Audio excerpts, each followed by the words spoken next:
aufgewachsen, direkt an der Grenze zum Imfolosi Wild Reserve, also so ein Wildreservat. Und Sicelo hat uns schon zweimal besucht hier in Deutschland und es war mir eine große Freude, ihm zuhören zu dürfen. Und ich erinnere mich gut daran, dass er etwas irritiert war und gefragt hat, was? Ihr habt Wilderness Guides in Germany? Wofür? Ihr habt ja gar keine. Also die Wilderness Guides in Südafrika arbeiten wahrscheinlich etwas anders als wir. Könnte man meinen, aber wie sich dann herausstellte, verbindet uns ganz viel, weil auch Sicelo geht mit Leuten raus in die Wildnis und zwar zu Fuß ins Land, was er so liebt, zu dem er große, starke Beziehungen hat. Und auch da ist es so wie überall auf der Welt, dass Leute gar nicht mehr so Zugang haben zu ihrem Land. Und Sicelo ist es ein Herzensanliegen, Menschen wieder mit Natur zu verbinden. Und so haben wir festgestellt, es gibt sehr viele Parallelen. Und ich finde das selber so großartig zu hören, dass wir, egal wo wir sind auf der Welt, dass es da scheinbar einen roten Faden gibt. Aber von dem möchte Sicelo euch berichten. Ich möchte noch sagen, Sicelo hat auch ein Buch geschrieben, Black Lion, so wird er auch in seinem Zuhause genannt. Das ist absolut lesenswert.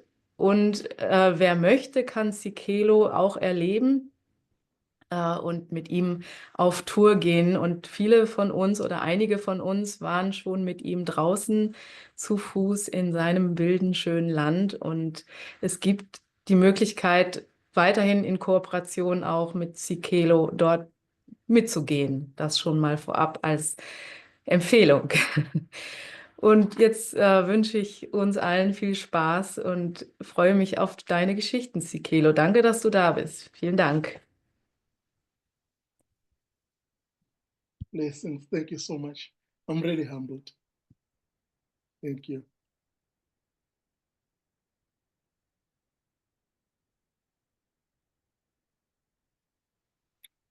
Can you all hear me, guys? Loud and clear. Oh, perfect. Thank you so much. I'm so humbled to get this opportunity. Like Rola have kind of like share a little bit about myself. My name is Sicelo Mbatha from South Africa. I am the wilderness guide. I take people into the wilderness in Mfolozi Game Reserve and the Drakensberg Mountains as well. The aim of that is to allow the people or is to help people to meet their own wilderness and discover their own inner strength through the reflection of what is outside. That is the main aim of that. We sleep under the stars, we swim in the wild rivers, and we follow an old ancient pathways that were forged by the wild animals. And we become the animals and animals become us through those journeys. So that's what I'm doing when I'm in South Africa a lot. Other than that, I cooperate in such working like this, talking online, which is one of those scary things that I have generated such a great love of embracing it because it keeps us all connected together. So I truly appreciate that. Normally, I speak in my own mother language. I don't think that need to be translated because either none of you will understand it, but it helps me to put myself together. So I'm going to start with my own mother language, of which is the Zulu. I am the Zulu person. Sifisa ukukhanya, sifisa ubuhle, ukuhlangana kwethu, makusiqoqela ukukhanya, ukuhlangana kwethu makube kuhle ey'dalweni zethu, ukuhlangana kwethu makube nokukhanya ezingilozini zethu, makukhanye, makuqoqeke konke, kube kuhle, kuthi konke esikwenzayo kuthandeke, kuthi konke esikwenzayo kugxile kuhlale ey'nhliziyweni zethu. We are praying for light. We are praying for light, for oneness. That this kind of meeting or this kind of gathering is becoming the strength, is becoming the pillar. We are praying for light that we can get from our own ancestors. We're praying for light that we can get from the angels, from God. We're praying for light that we can get from the spirit of the wilderness, the spirit of the mountains, that we can get from the spirit of the rivers. All the other animals, all the other non-human world creatures, we also invite them to be a part of this. And then this is called Ubuntu and the stories, and the wild stories, Ubuntu and the wild stories. But then before I tap into what I would like to achieve through this. What is it? Because I don't want to start something that I don't have any idea in what is it that will be an outcome.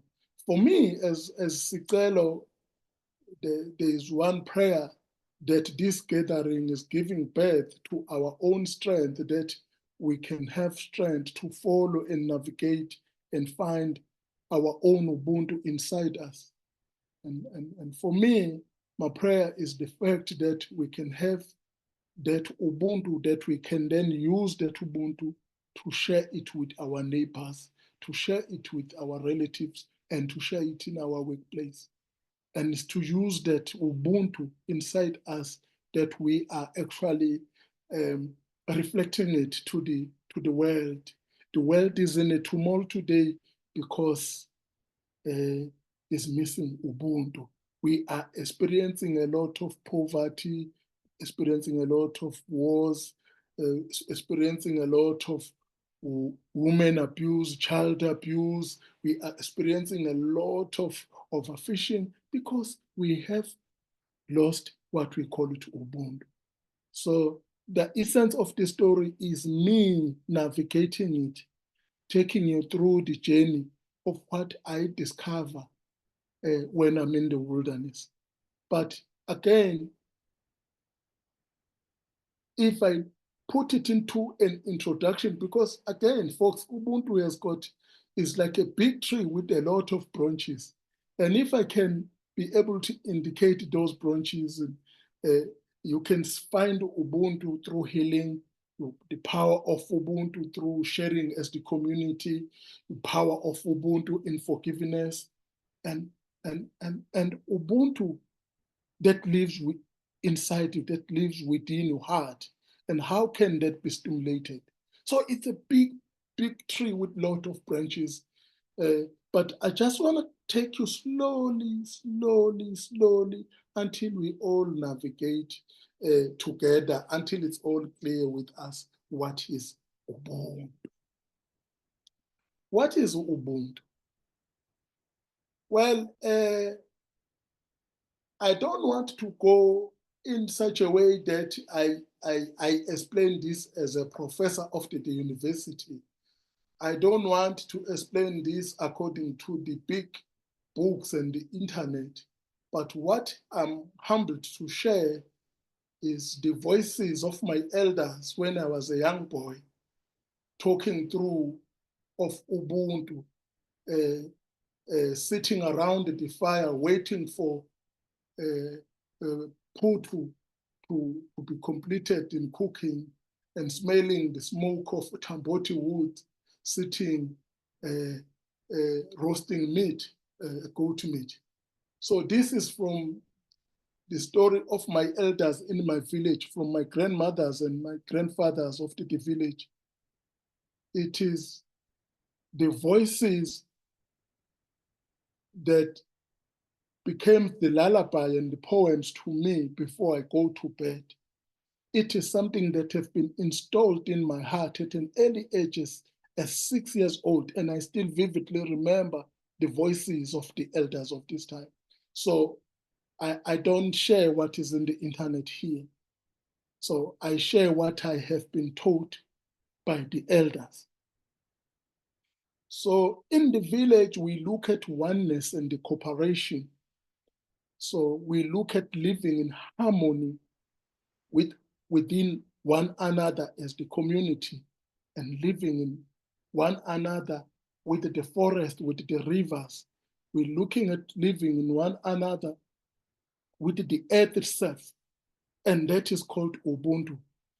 It's encouraging oneness, living in harmony with the earth, living in harmony with the other villagers, with the other family members, with living in harmony with all the wild animals. We see Ubuntu from as tiny as the creature that is the size of an ant. So we see Ubuntu up until the size of the creature that is the size of the elephant. What do we see in those creatures? And then the elephants, what they do, they break the tree, they eat, they defecate, and then the flies, they eat from the dung of undigested grass. And again, the elephant dung can become the traditional medicine, can become the medicine when you've got sore foot. So we see Ubuntu in that. And the ants, what they do, they collect food and they put things in the hole, and they do. And Yana Entutaneni Vilandin, this is what you must look upon the ant, what they do in terms of working together and gathering as they work together in collecting the food. And then there's a lesson in that as well. So that is Ubuntu. So we see Ubuntu in a drifting small grain of sand in the rivers up until the big majestic mountains. We see Ubuntu in the springs and the rivers. We see Ubuntu in the seas and the oceans. We see Ubuntu in all big rocks and the forest. We see Ubuntu in big rocks and the forest, and all the beautiful lights that we get, and the dripping falling rain, and the dry and the falling of the dry leaves of the tree.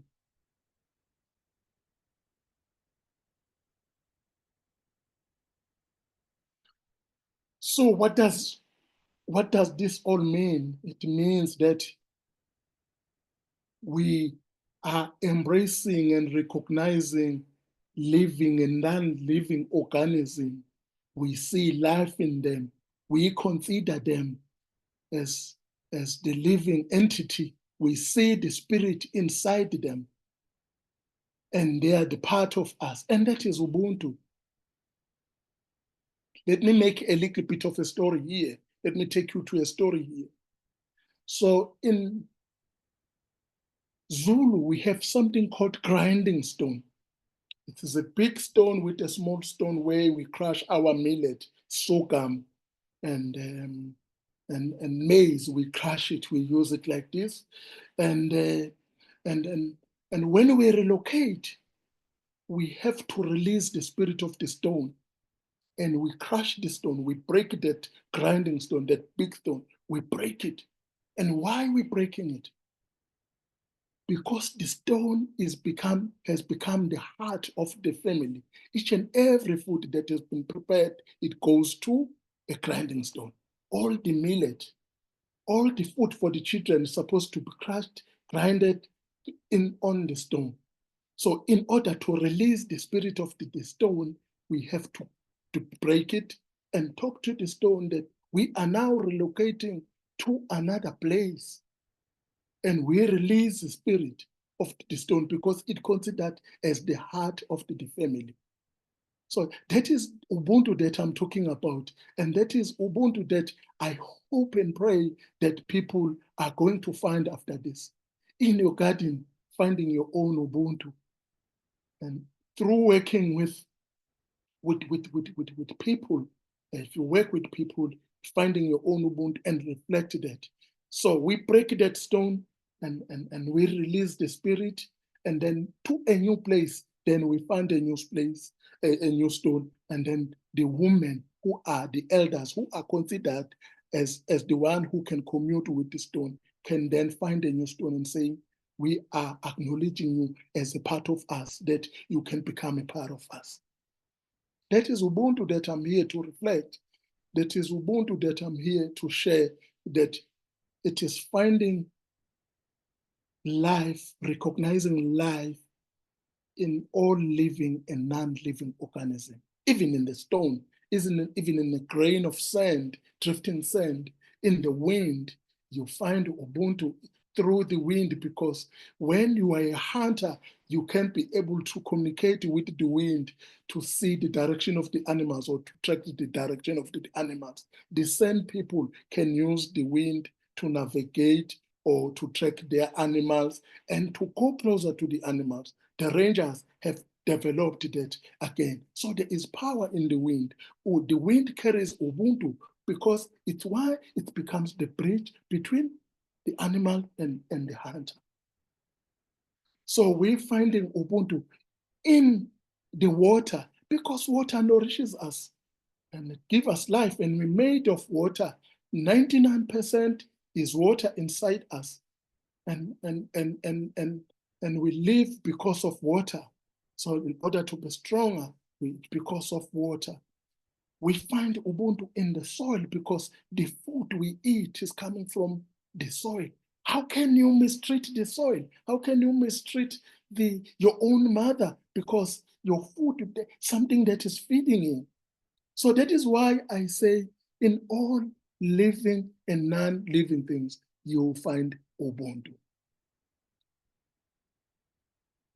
So again, I'm going to drift a little bit and go towards Ubuntu and the community. And then after that, I'll put a little bit of a nice story from my experience, from what happened in the wilderness to me. So you have all known that sharing is caring. So we talk loudly about sharing and caring, that you have to share with your neighbor, you have to share with your community. In my African culture, that is a very crucial stuff, because we believe that life is not about individual survival, but it's about working in cooperation as the group, working in cooperation as the community to face whatsoever hard time or any challenges that may lie across the place. So I remember at an early stage as a young man, or as a young boy in the village, that I used to go any homestead if I'm hungry, and I will eat each and every homestead. They will provide me with food, and then embracing that food as well. But also I will be also useful to any kind of household and activities, to any kind of homestead activities. And my mother, my father, my grandfather always put that in heart, that be a light to others as you wish others to become a light to you. And that is also called Ubuntu. So that helped me, that helped us in the village, that when we help one another, when we share the food from one dish and we all to eat together, it's not about only the sharing of the food, but it's also the sharing of the problems. Here we go. Now we're going to a point that I love most. It's also about sharing the problems and sharing the bundles of joys as well as the community. So now you'll find that mostly African communities have developed such a strong resilience to any hardships. So you find people are poor with a terrible clothes, but they all singing with joy, and you ask them, they look very poor, but why they have so much happiness? And then you find those that are driving fancy cars and big cars, black cars, and they look very tense. Because in Africa, we have developed the strength and the spirit of Ubuntu, that we share our own bundles of joy, but also the same community is helping us to share the sadness or to carry our own sadness. So it's not about individualism. It's not about individualism, but it's about caring with the community. For example, when my father passed away, my family was having a lot of big problems, and it was my first time as well to experience dying in my homestead, and I was very moved, so I was very disturbed emotionally, and the villagers started coming at home, and they stayed with us, and then the women in the village came and stayed with my mother. They took my mother into the forest to perform a Christian ritual, and each and every night they performed that. So they helped my mother to lament, to cry, to grieve for the loss of my father. And while the other elders in the village, like other males in the village, came and talked to us and give us strength that, yes, we must acknowledge that dying is also a part of life. It's like a dry leaf falling on the ground. So your father, the spirit of your father now is with the spirit of the ancestors. It's not the fact that your father is no more with you, but upon his spirit, he can still seize you here. So have courage, you still have your father. It's just that you cannot see your father with your physical eyes. But now it's a time to feel the spirit of your father. It's now a time to feel the spirit of your father as your father becoming the ancestor. There we go.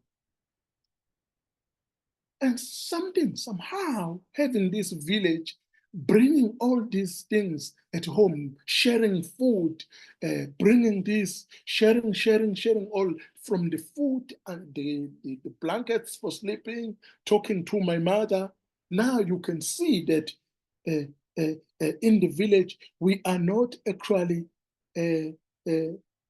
embracing the joy of having a meal together, but we also embrace the fact that we can face the sadness together. We can face the sorrow together. And that is Ubuntu. That is Ubuntu. So it's not about individually stuff, but it's about the whole village embracing together. And we need that. So in Africa, life is not about individualism, but it's about collectively working together as the villagers and the community. So the same thing, the same wilderness vision that asked me to come to Europe 2 years ago, 3 years ago, I generated money to build the vegetable gardens to my villagers. And the same program that I ran with Marcus and Thomas and Dado, Roof the Wilderness, is again generating the same money that is taking the young adult into the wilderness and learn about their heritage and learn about their history of the place, but also to communicate with their own landscape, finding their own inner landscape. So that is Ubuntu here, and it's been, you have it in Europe, you have it in your own land, and the aim here is to make sure that we just steer it in such a way that it's always stay active. So Ubuntu and the community and the power of sharing, and it is that, again, it is that kind of community working together in finding the medicine of life, working together in finding the solution and seek the seeds of life during the times of trouble. So analyzing this, it is not about only sharing and caring because of a bowl of fruit in front that you share as the community, but it's also about the sadness, the sorrow.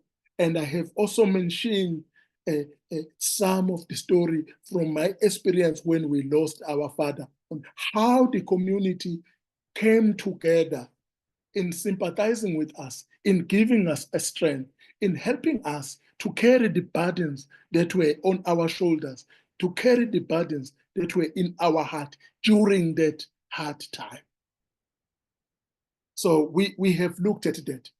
Let me tell you a little bit of a story of what happened in the wilderness long ago.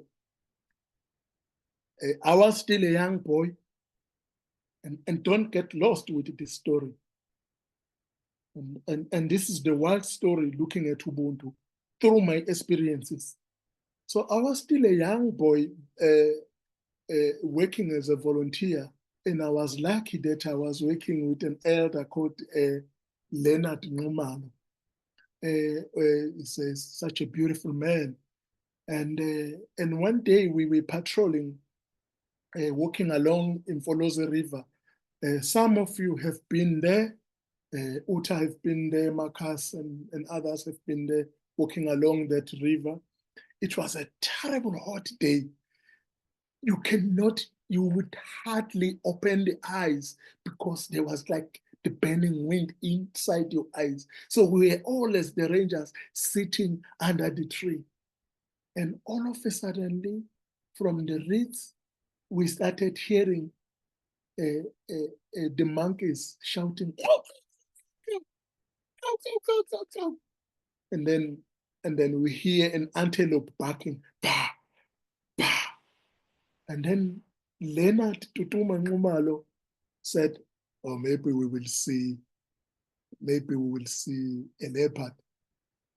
And then we said, under this tree now, the aim was to see what is going to come from, what is it that is going to come.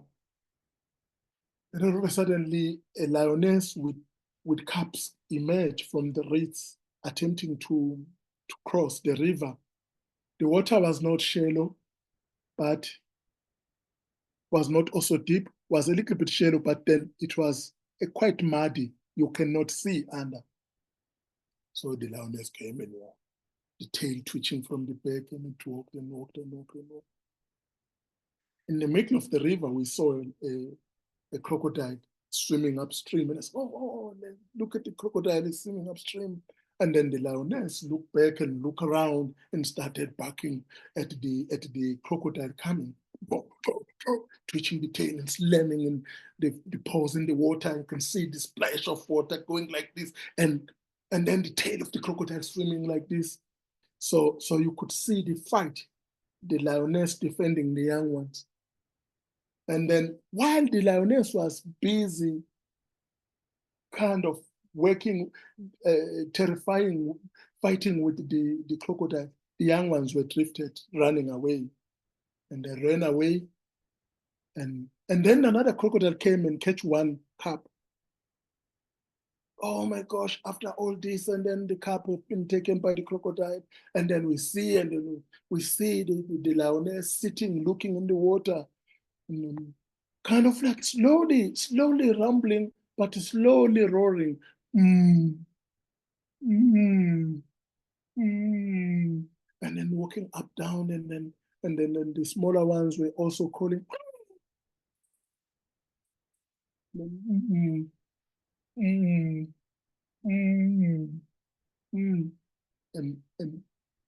all of a sudden, the old males, they were like 6 males, young males, and the big males, and they all came, and they started sniffing all the cubs, and they sniffed the lioness, and they all sat together under the tree. They all sat together and looking straight at the water, and they all looked there, and they were all sniffing each other. There's sort of like embracing one another, or sort of like working together to face the pain, working together to face the pain of losing a child. And I was deeply touched by that, was deeply moved by that. I said, oh my gosh, even the animals can work together to face the pain, can work together, can help one another to strengthen one another to face pain, to strengthen one another to carry together the sadness of life. Losing someone that is close to your heart is very painful, we all know. And I was deeply moved when I see that performed, see that ritual performed by just a pure, magnificent cat in the wilderness. And where I am, that I cannot share it with the other people, that I can carry it with the other people, and when somebody is carrying heavy, and then it's a time for me to help that person to carry, and also one day when I'm enveloped by the sadness of life, then people can help to carry me. We've seen this during the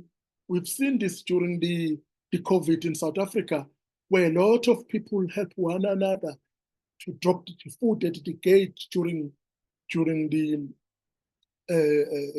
burial ceremony. If somebody has lost the person, and the people will just drop the food in at the gate of the homestead, and they'll drop the blankets, because there was a number that was controlling the crowd of the people. So we were not allowed to be 20. So people will drop that, and that is Ubuntu, and helping one another, not helping and carrying the bowl of sharing the bowl of fruit, or the bowl of vegetables, but also with sadness. And we also help one another to shed light. So if I go to overseas and I must provide light to the neighbors, I must help them to plant the seeds for their vegetable gardens. Or I brought zucchini from Nuremberg. Let's experiment this together. Or I brought these seeds that I think can be very nutritious to our children. Let's see the garlic, if it can be good in South Africa. This is from Belgium. Let me plant the garlic and see if we can be able to plant the garlic in our own soil. And that is Ubuntu, that is the caring Ubuntu through the sharing as well. There is a beautiful story that I want to pose from the wilderness. But before I pose this story, I want us to look at the power of Ubuntu through healing. And then somehow after that, there will be a beautiful story again from my own experience on how I was healed through Ubuntu and through the wilderness. So there's this thing in the village that I love most. When there are big problems, you will hear the villagers saying, "We are your medicine. We are your medicine. We are your medicine." I love it so much, that we are your medicine, that sometimes when life is too harsh, or you're physically ill, or you are emotionally ill, the villagers comes and help you, guide you through. Those who, if you are physically ill, the shaman, the sangoma, or the traditional healer will come and share the experiences, share their wisdom about the traditional medicine. Try this medicine, it will help you. Or you've got a sore stomach, try this medicine, it will help you. Or the shaman will look upon the spiritual power, or maybe your ancestors are not happy because of 1, 2, and 3. So now you're looking at this community, this village working together. This village become your own medicine. We are your medicine. We are your medicine. It is not about just the medicine and initial physical medicine, but it is also about emotional medicine. It can be the mental medicine. You are completely disturbed. You are facing the trauma because you have lost your parents from a car accident. You can't handle it. And the same village, the woman will come and becoming your own medicine. And they will take you through the healing power. So how does this healing power work? They will ask you to talk through the problems. They will give you time, work together with you to mourn for the loss of your ones, shed tears, and they will give you a strength and courage that now they are on the other side. They have crossed their own threshold, and now it is your own time to start walking, start staggering, and start wobbling along as the others. Find courage and look upon us. We don't have parents. Those who have lost their parents will come and say, we don't have parents. We know the painful of losing the parents, but we would like to become your medicine through this journey, and look upon us. So come and help us. Come, we are here to help you. Give us your hand. Let's work together on that. Meaning, we are your medicine. We becoming your medicine as the human. The healing process is not about individual things, but is about the collective, entire collective process. So it's not about going to a therapy by yourself, but it's about allowing the people to give you the seeds of life, to give you the seeds of strength, and giving you, and by doing that, they're giving you the therapy. Is to be embraced, to be told that all is going to be defined. And that is Ubuntu through healing. We are your own medicine. And I found that during the COVID, and a lot of people become my own medicine without even knowing. A lot of people. And that's why during the COVID, I produced the book called Black Lion, because the same people who are surrounded me from near and far became my own medicine. And therefore, I had the strength of sitting down and writing the book, of which the book today is changing a lot of life, because again, it's from this kind of like a dark time of COVID, but then with the power that it can change the people. I don't know how it happened. I'm not here to talk about the book, but I'm talking about the village and the community members near and far who became my own medicine. And Ubuntu encouraged that, where people become your own medicine.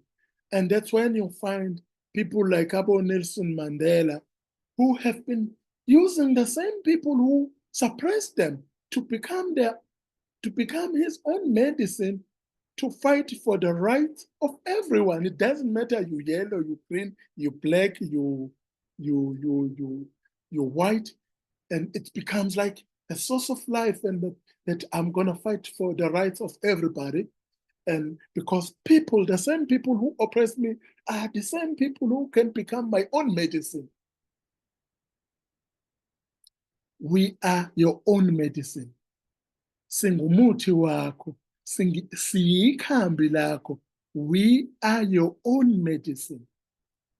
I love that so much. So Ubuntu also recognized that when we look Ubuntu through healing, it embraces the fact that healing is not about individual thing, but it includes people. It includes relatives and the community members. The community members, the villagers, become your own medicine, because some of the own community members have gone through the same pain that you are experiencing.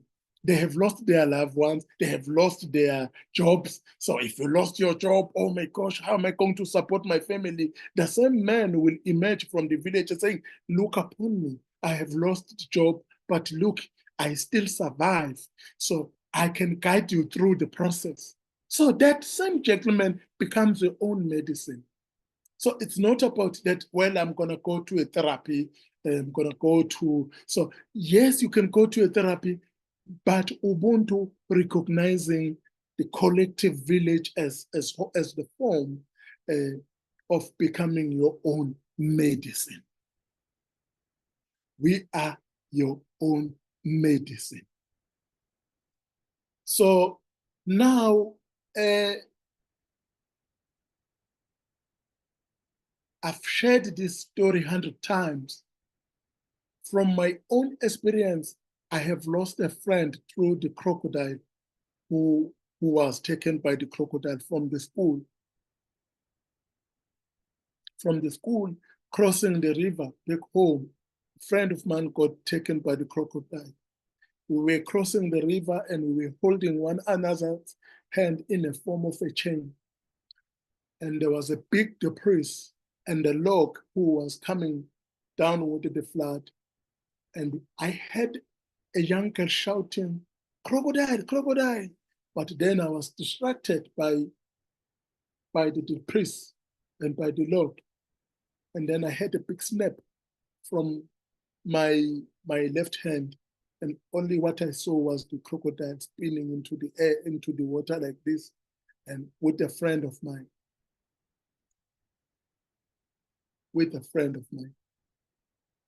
So I was enveloped by anger, by fear a lot. And that happened when I was at the age of 7 years. So that means that there was still a long journey to walk. And through that, I did not go to the counselors, to the psychologist. And then the next day, after that same scenario, I was supposed to go to school and write my final mathematics exam. And then the elders of the village took us, helped us to cross the river. And then until we reached the school, and then we wrote our exams. And then again, on the way back, there would be one man sitting by the river, helping us to cross. But again, now the river was shallow, so you can see even the rocks, because normally it was a flat, what called it, it was a very kind of like a quick flood that can easily decrease. So at the end of the day, everybody in the village got taken by their daily duties, working in the maize field, in their gardens, dealing with their cattle, and no one helped us to walk across the river. So each and every day of my life, I was crossing the same place where my friend got taken by the crocodile. Until I started working as a volunteer. That was 1998. 1987, a friend got taken by the crocodiles. In 1987, my friend of mine got taken by the crocodiles. He was never discovered. He was taken, he got eaten completely. He was not found. And then 1998, I was working as a volunteer, where I came across with the same problem, where the crocodiles were eating the buffalo, but the buffalo was alive. Vividly, now, here today, I still remember the sound of the bellowing buffalo as the crocodiles grabbed the stomach of the buffalo and spinning in the mud like this. I still remember it today. And the bellowing sound of the buffalo going like brr, brr, and the crocodile and the smell, you could smell that, until the buffalo lie down and sink his heavy horn in the mud. And an old man, I was with an old man, Babu Tabete, and he said, now the buffalo is at peace. How many people who are living today without peace? How many people who are living in pain today? How many people who are carrying the garbage of life today? Now this buffalo is at rest. The soul of this buffalo is at rest. And those words becomes the medicine to me. So the same pain that I was facing become the medicine. So I was healed. I was healed by the same scenario. It is the same crocodile that healed me. It happened long ago. So my friend got taken in 1987. And in 1998, I was working as a volunteer, learning to walk in the bush in the game reserve. And I came across with that scenario. And that scenario becomes the medicine. When the buffalo got eaten alive by the crocodiles, it heals me. The same pain healed me.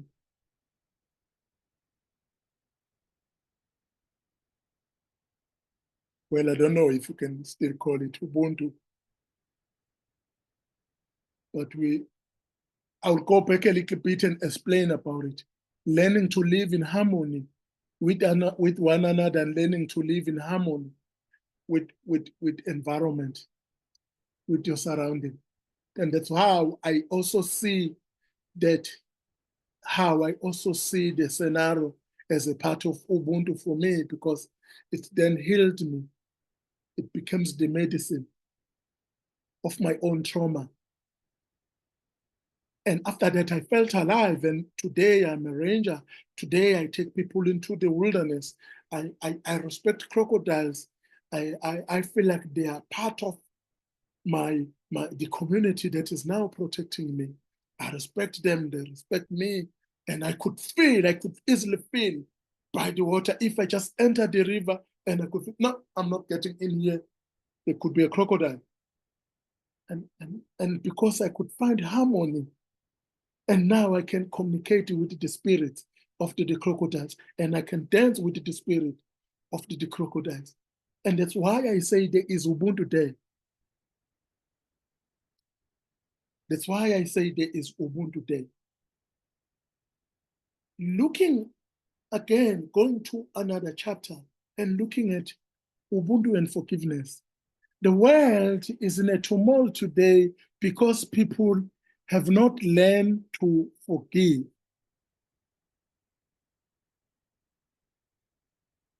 Where we're experiencing a lot of things today, the families are collapsing, the marriages are collapsing, people are killing one another. There's a lot of things that we are going through the world because we have not learned to forgive. And then when you're looking at Ubuntu and forgiveness, and we have to accept this situation. If I'm here in South Africa, I have to accept the fact that I'm the generation who were once suppressed by the white people.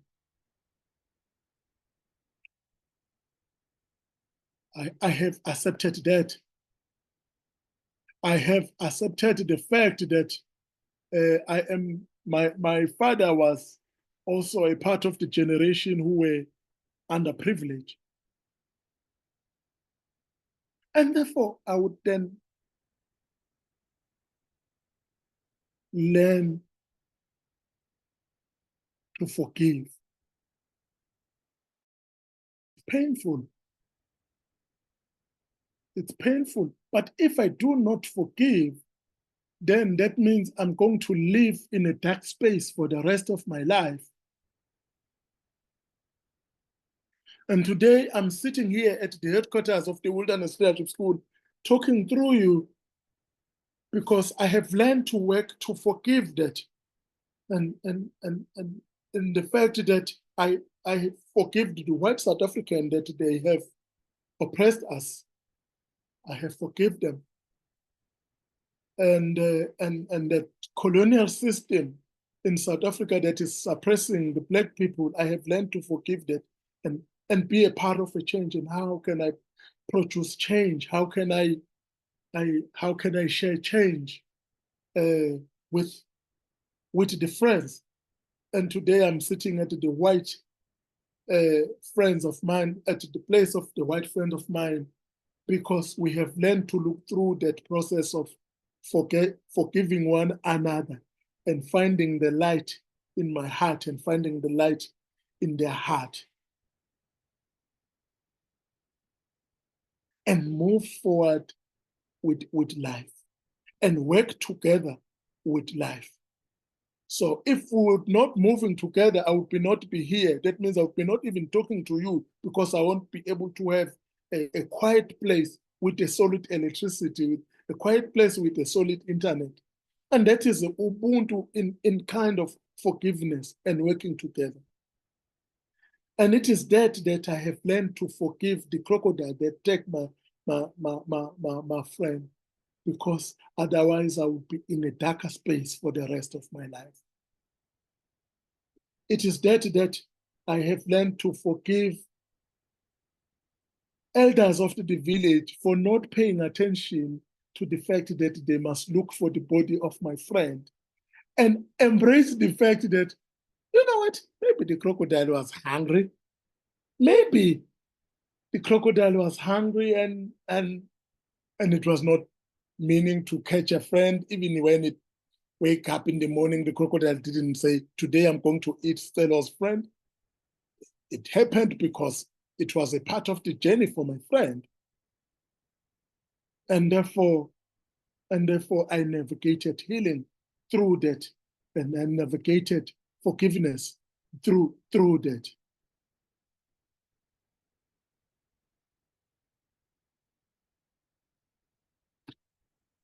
So why I'm sharing this? I am sharing this because we are living in pain. We are living in pain in such a way that we are scared to forgive ourselves.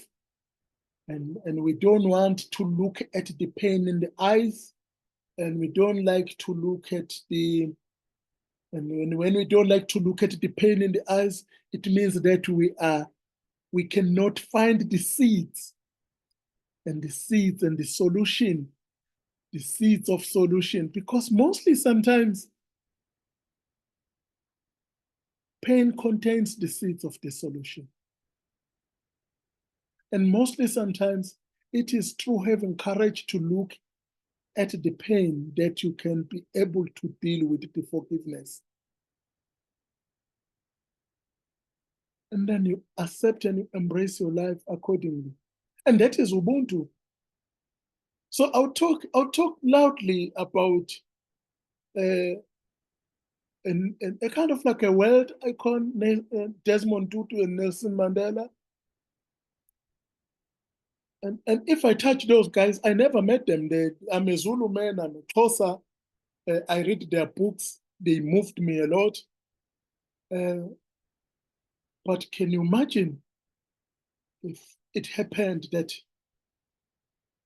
Nelson Mandela did not reconcile with himself before he became the president?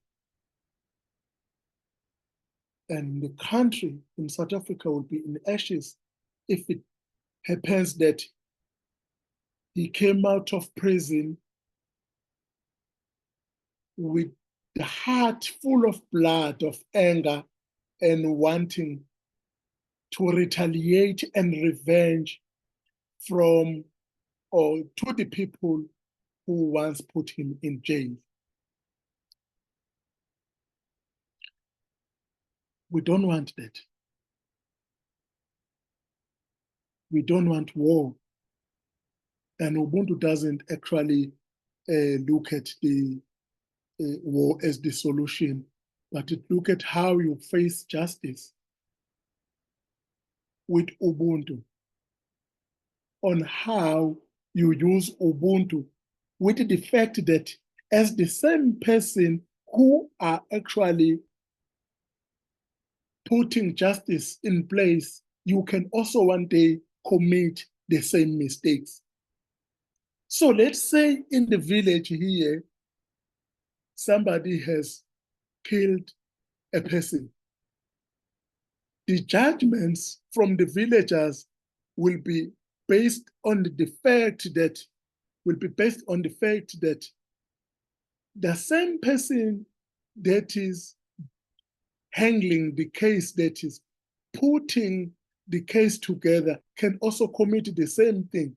Therefore, Ubuntu shall be utilized in the fact that the judgment is not to be harsh, or the penalty is not to be too harsh to the person, because again, as a person who are handling the case, you can also commit the same mistake in future. Therefore, you won't be thrown in a fire. And that is Ubuntu. And that is why you see in Africa, like, we easy to work with people who are oppressing us. We become easily victims of people. They come and say, we're coming to develop the country, we're coming to produce this, we're coming to help to do this and this and this, and only to find that at the other hand, we're becoming victims of it. Because we only see Ubuntu, we only see Ubuntu, and they say, oh, these people from offices, they're bringing Ubuntu in us, but they're producing the mind that is going to harmful to our waters, that is going to harmful into our air and cause us a lung disease. So those are the things. And so that is Ubuntu in forgiveness. That is Ubuntu in finding forgiveness. We talked about Ubuntu in healing, and I used my own story of a friend who got taken by the crocodile. And we also talk about the power of Ubuntu in sharing. And there we touched about Ubuntu with an essence of carrying the sadness of your own sadness, being assisted by the villagers to help it and to bring sympathy. We also talked about that it's not about only sharing a bowl of fruits, but it's also about sharing the light to other people, and that is Ubuntu. And then also there, we also talk about Ubuntu and the community, and how we see Ubuntu as the community. And we talk about introduction of how is it that Ubuntu, we talk about Ubuntu is looking at oneness and connectedness of everything in that. Now, there is another story that I would like to share with you that always moves me. So I told this story a long time ago. I've told this story lots of time. And in Africa, in the wilderness, especially in the Zulu land of Mfolozi, June, July, August is the dry month. So it's our winter. Our winter in Africa, like in Mfolozi in my Zululand, we don't get snow, but it gets chilly. So it's a beautiful day. It's a beautiful time to go into the wilderness in our winter, because it's not too hot. It's not too cold again. And again, all the leaves lost their leaves. So you can see all the trees lost their leaves, and you can see far. The sad part today is this, that rivers get dry easily. So they can get dry in a way that there is no water. The river doesn't look alive. So that's the sad part of it. So one day I was working with the group, and then all the animals were like gathering by the river, all looking at the river, sniffing at the river banks, and then we could see, and there's like dust coming as the wind blows, and there's like big red dust, and the zebras are yelling, woo, woo, woo, woo, woo, woo, woo, woo, woo, woo, and they're running away. And we could see the desperation. You can smell that desperation. And all of a sudden, we hear the trumpeting of the elephant.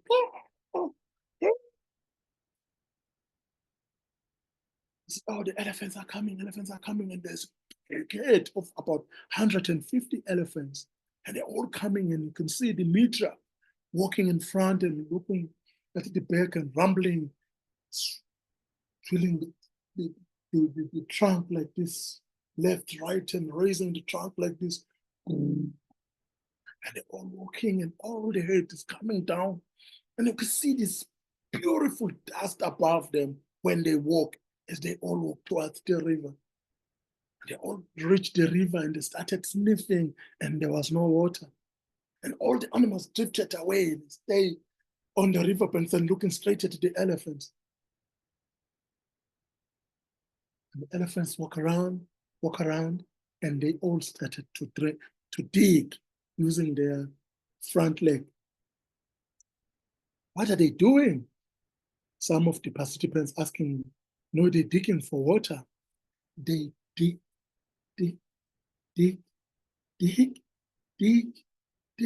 until they reach water level. Oh my gosh, now they're drinking. So they're all drinking, and they're busy spraying their back, and they're all spraying one another. And after they have finished drinking, they all moved away and started grazing and browsing along the tree. And animals, baboons, zebras, all went down to the river. The nyalas, giraffes, walked slowly towards the river. And they started drinking from the same spot where the head of elephant were drinking.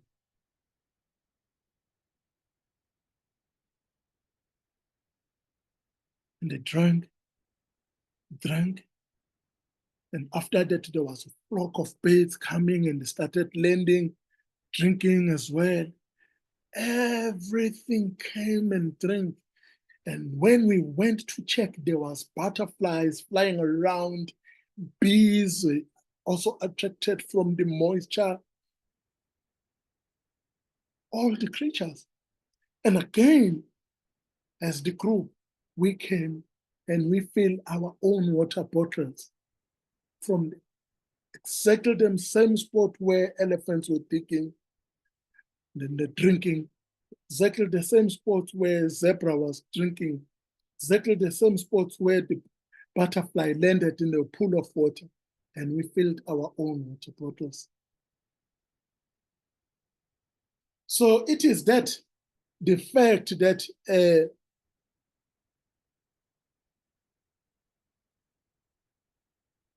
the hope here, as I share these stories with you, is that you have courage, that you are going outside and you find your own Ubuntu, you find your own strength, the strength of Ubuntu.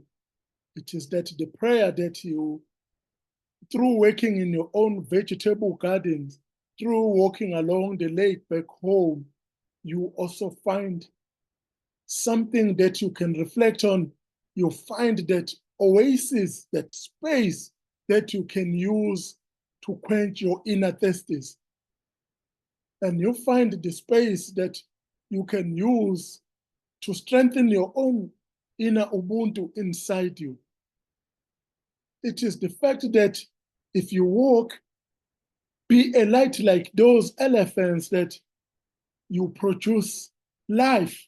You can be able to find water and help to share with the other people, like they have found water and share with them, with the baboons, share with them with butterflies, share with them with birds, and share with them with the other creepy crawlies that cannot be seen with our visible eyes. So the talk itself is not just a talk, but it is me giving you courage that find your own Ubuntu in your life. And you find your own Ubuntu that you can be able to use in future to save the life of others, the people that are in pain, the people that are in sadness. So this is not just a talk that I'm entertaining you folks, but it is a talk that it's a prayer that you find your own strength through raising families, those mothers who are single parents, that they can raise their parents with the Ubuntu. Those fathers who are single parents as well, who are busy raising kids by themselves, that they can raise their kids with Ubuntu, the grandmothers, the stepmothers, that you can find the connectedness and you can introduce the children and you can introduce everyone that to go in nature and find Ubuntu through nature. Ubuntu is in the wind. And Ubuntu is in the sounds of water. There is healing in the sound of water. Through the sunsets, through the sounds of falling leaves, there is Ubuntu there. Because the leaves that are falling become the compost, and we plant food in the rich soil because the leaf has actually dedicated its life, has committed its life away in order to fall on the ground, and we are nourished by that. So there is Ubuntu in all forms of life. So this is a prayer, this is a hope for me that in pain we find the seeds of life. In pain we find Ubuntu, and we find healing through Ubuntu. We find forgiveness through Ubuntu, and we find sharing through Ubuntu. My problem is your problem. Your problem is my problem. That is Ubuntu. Thank you so much.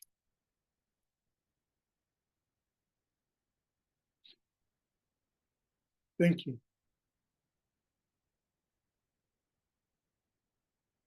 Danke, Sicelo. Vielen, vielen Dank für diesen sehr berührenden Vortrag. Und danke, dass wir an deinem reich gedeckten Tisch mit dir sitzen durften und deinen Geschichten genährt sind. Und es gibt gar nicht viele Fragen, aber ganz, ganz viele Menschen. Ich muss auf den deutschen Kanal, Entschuldigung. So. Viele drücken ihren Dank aus und sind zu Tränen gerührt. Ich sehe es hier an den Bildern und ich lese es in den Kommentaren. Du hast wirklich viele zu Tränen gerührt und viel Schmerz berührt, mit dem natürlich wir hier häufig eher alleine sitzen. Und danke für diese Erinnerung, dass wir aber eine Gemeinschaft sind und dass wir einander brauchen. Und ja, so vielschichtig, auf so vielen Ebenen hast du uns jetzt da von deinem Wissen und deinen Erfahrungen geteilt. Und ja, da möchte ich dir auf jeden Fall danken. Ich schaue jetzt noch mal, ich habe tatsächlich keine konkrete Frage an dich aus dem Chat. Ja, Dankeschön. Wenn jemand noch etwas sagen möchte, ihr könnt natürlich auch eure Mikrofone entmuten und dann dürft ihr selber was sagen, wenn ihr möchtet. Jetzt muss ich gerade schauen, wie das geht. Das dürfte eigentlich jetzt gehen. Geht das? Hier kommt eine Frage. Ist dein Buch Black Line dafür eine deutsche Übersetzung geplant? Ich antworte mal gerade drauf. Ist in Arbeit. Ich bin noch nicht so ganz so weit, wie ich sein möchte. Aber sie ist in Arbeit und wir gucken gerade wegen des Verlages. Danke, Genau. Jenny. Danke, Jenny. Willkommen. Genau. Also ich habe das gerade noch mal in den Chat geschrieben. Dado und Thomas und ich organisieren diese Reisen Ubuntu zu Sicelo. Genau. Einmal im Jahr fahren wir dahin und das kann man auf rufderwildnis.org auch alles nachlesen. Und das sind mindestens 3 Wochen, wo wir unterwegs sind.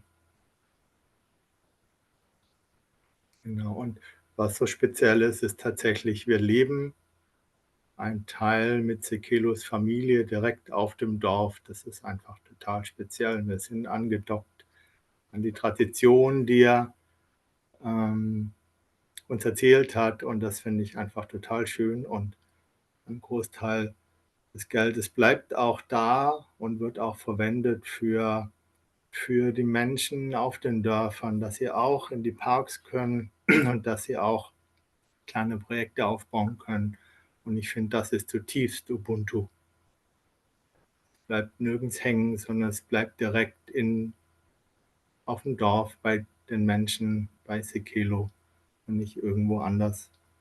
Und es ist schon einmalig, zu Fuß überall unterwegs zu sein. Genau, all das, was er erzählt hat. Danke, dass wir das machen dürfen, Sicelo. Hey, Sicelo, guter Freund.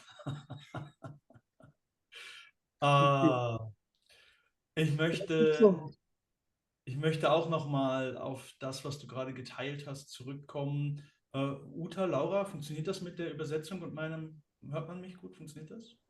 Ja, ich bin im deutschen Kanal, ich höre dich gut. Alles klar. Du, da ist so viel drin und du teilst so aus deiner Seele und deinem Herz. Und dafür möchte ich dich segnen und anerkennen und all Schutz, all gute Gesundheit für dich. Weil immer dann, wenn jemand so offen teilt, macht er sich auch verwundbar. Und das ist keine Selbstverständlichkeit und das kann man nicht für Geld kaufen, sondern das ist nur, wenn jemand mutig ist, seine eigene Liebe zu teilen. Und das ist so kostbar und überhaupt nicht selbstverständlich in dieser Zeit. Und das möchte ich anerkennen und segnen, dass das unter einem guten Stern steht, dass du behütet bist, dass deine Familie behütet ist, dass deine Tiere behütet sind, dass deine Ahnen gut genährt sind und wie fette Sternleute gut strahlen können. Hey, das alles wünsche ich dir und deinen Leuten. Das ist so wichtig. Und das, was mir auch noch eingefallen ist, es ist so, weißt du, wir haben viele Menschen, die sprechen über Frieden und über Vergebung. Und ja, das ist für uns alle wichtig. Und gleichzeitig geht es vielen von uns in Deutschland so schandhaft gut. Der Reichtum, von dem wir umgeben sind, ist eine Form der Armut. Und dann kommt jemand, der erlebt hat, wie Menschen sich auch an die Gurgel gehen und der diese Dinge erlebt hat. Und das ist, ein Freund von mir sagt immer, wie kannst du von Frieden sprechen, wenn du nicht hasst und sauer bist und jemanden erwürgen möchtest? Wie kannst du jemandem trauen, der von Frieden spricht, wenn du nicht Hass und Wut und Trauer in dir trägst? Und das bringst du hier so echt zu uns mit dem, wer du bist und was du in deinem Leben kompostierst und transformierst und teilst. Und das möchte ich anerkennen und dir danken.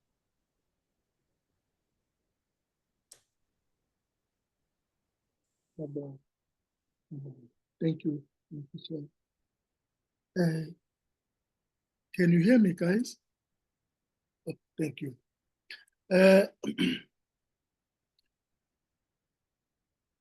I don't know what to say now. I think again, I'm looking back again of my life as well, and looking at how nature has been helping me, meeting with you again as well, meeting all of you. But again, there's always a person that never joined us here, whom today I want to call upon his name, also Geschichten van Loop, who is now also dedicated in helping with guidance, Yeni, and to convert the Black Lion into German language. So Geschichten van Loop as well is now helping through the project of the Black Lion. But I just want to call his name. I call his name today and also ask the prayers for him. He's in a right state. He's very well. He's healthy.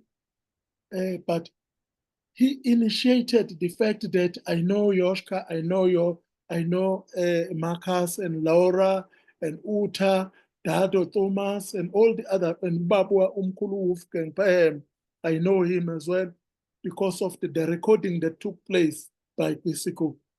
So I acknowledge his presence today, that today I've got my own brothers in Europe. I've got Marcus, I've got Yoshka, I've got my own sister and friend, Uta, I've got Laura, because of what has been. But I recognize that he's been not a part of this for a long time. We talk about it, but we are calling his spirit now to come, that sometimes he must come and listen to us when we share these things. Also mentioning what Marcus has been saying about the wildnis.org. I think Yoshka, I'm calling you Yoshka here because I remember sitting in Jessendorf and we talk about this thing, and he said to me, when the right time it will happen. And somehow I see Marcus is now bringing these people here at home, and they stay with us here, and then we go and enveloped by the wilderness. And that's and again we share the money with the community. I take people into the wilderness and the locals, and we do the vegetable gardens in the village where I come from. And there's a lot of beautiful activities who are bringing hope to the people of my own color, people in Africa. So thank you so much. That is Ubuntu, and you're carrying it. And thank everyone, thanking the Wilderness Leadership School. Right now we're using their batteries to be able to share this. And thank you, Mom Cheryl here, has been making sure that there's cold water for me and stuff, and while I'm talking, and is taking care of me. So I also thank her as well to be able to share her space with me and to pass this, to share this with my fellow friends, my fellow community. So I thank every spirit, all our forefathers and all our ancestors, that we've been given this opportunity as well. It's always moved me to talk to you. Thank you so much, Uta. Thank you so much, everyone. Laura, thank you so much. I'm deeply moved.